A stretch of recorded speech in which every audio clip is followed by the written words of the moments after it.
"Stop the funeral! She's not dead!" The shout cut through the crisp morning air like a knife, freezing the crowd of elegantly dressed mourners. Cameras flashed. Gasps broke the silence. And just like that, viewers watching at home knew they had to stay to the very end, because what happened next would change everything.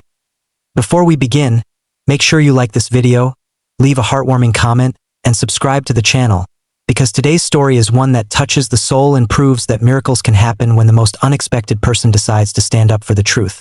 The billionaire Richard Alden had lived a life of power, influence, and headlines. But none of those headlines compared to the one unfolding today at his wife's funeral. Amelia Alden, his companion of 20 years, a philanthropist, a woman loved by many, was pronounced dead 2 days ago after a sudden heart attack. The media had already turned the tragedy into a spectacle. But Richard wasn't thinking about cameras. He was thinking about the empty coldness now filling the place where Amelia's smile once lived. Among the silent crowd stood a man most people overlooked every day. A thin, gray-bearded janitor named Peter Hale. His uniform was faded, his shoes worn, and his hands always smelled faintly of bleach no matter how many times he washed them. For years, Peter cleaned the hallways of the Alden Medical Center, where Amelia spent her last hours. Nobody knew him, nobody greeted him, except Amelia. She always smiled at him, always spoke kindly, always thanked him. In a world where people stepped over Peter's like stones on a path, Amelia noticed him. And that made all the difference. Peter had watched her collapse that night. He saw the panic, the rush of doctors, the shouting. But he saw something else too, something the doctors dismissed when he tried to speak. The last breath she took wasn't a dying sigh.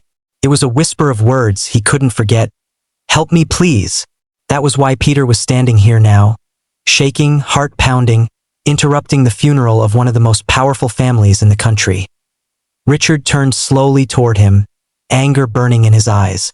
"What are you talking about?" he growled. "My wife is gone. Don't you dare disrespect her." Peter swallowed hard. He had nothing, no status, no authority, no reason anyone should believe him. But he had the truth. "Sir, Amelia isn't dead. She's in a coma. I saw the signs. I tried to tell the doctor, but they silenced me. Please, you have to open the coffin." The crowd erupted. Some muttered that he was crazy. Others stepped back, horrified. A few whispered that they had seen stories online about people being buried alive. And maybe, the head physician, Dr. Lewis, stepped forward quickly, face pale. "This man is delusional. Amelia Alden is dead. The certificate is signed." But the doctor's voice trembled. Peter noticed. Richard noticed too. "Open it," Richard commanded. Doctor. Lewis stuttered. "Sir, with all due respect, open it."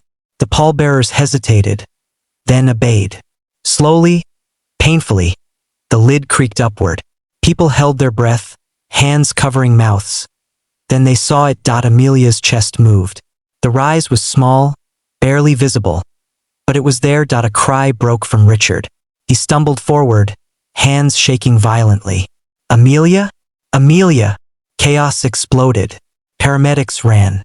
Dr. Lewis tried to intervene, insisting it was impossible, but Richard shoved him aside. The media cameras whirred faster. The world watched a miracle unfold in real time. Peter stood frozen, tears filling his eyes. He didn't want credit. He didn't want attention. He only wanted Amelia to live, because she was the one person who had ever treated him like he mattered. Amelia was rushed back to the medical center, where a new team of specialists confirmed it. She had been in a deep but reversible coma.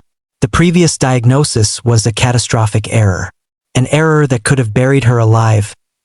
Richard was overwhelmed by grief, by relief, by guilt.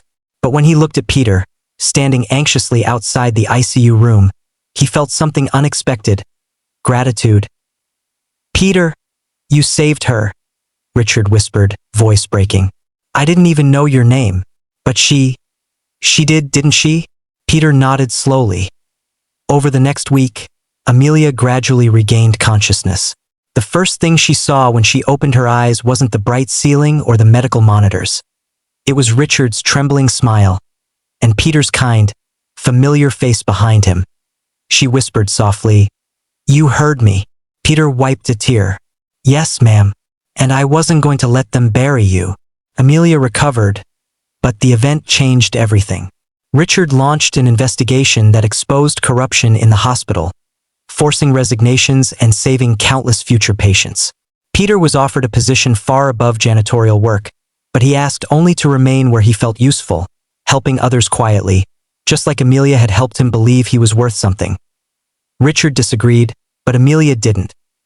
Instead, she created a foundation under Peter's name, the Hale Initiative, dedicated to training and uplifting overlooked hospital staff nationwide. Janitors, caregivers, assistants, everyone society often ignored. Peter became a symbol of unseen heroes, not because he sought fame, but because he refused to turn away from someone who needed him. And in the final scene of the video, Amelia addresses the viewers directly, her voice steady but emotional.